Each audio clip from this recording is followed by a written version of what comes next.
In this video, we will see code implementation. Now let's quickly see the code implementation of this problem, right?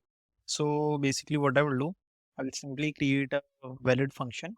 So is valid bst is equals to function, right? So that is already given. So this is given by root, right? But I want root with two variables, minimum and maximum. So I will create my own function. So I will create one function that is check valid.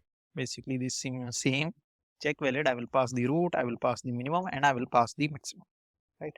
And this function I will call it here. So basically in this function I will return the check valid function with the root value and with the minimum. So minimum will be minus infinity, and with the maximum, so maximum will be plus infinity, right? So these will be values. Now all the things will come inside this function check value.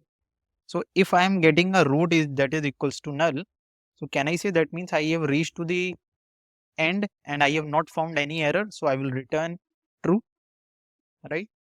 If suppose my root dot value, okay, should be between the range to minimum and maximum, but if it is lesser than the minimum, okay, lesser than or equals to your minimum, and or like not or any one condition is true, then I will return false. So if root dot val is greater than equals to your maximum, right? So I will simply return false. That means that is not a valid binary search tree. Okay. If this condition is not true, so I will come to this line, right? Line number 9 and 8. So here what I will do, I will do a again function call. So I will do a left call and right call. So basically I will simply do return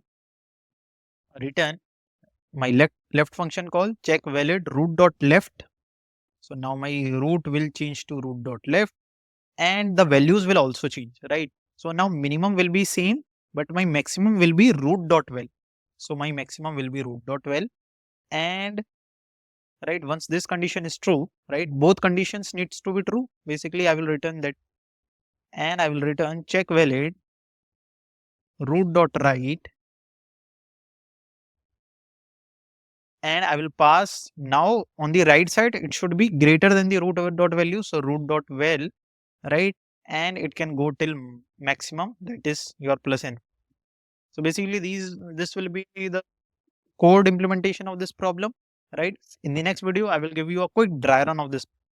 Okay, so see you in the next video.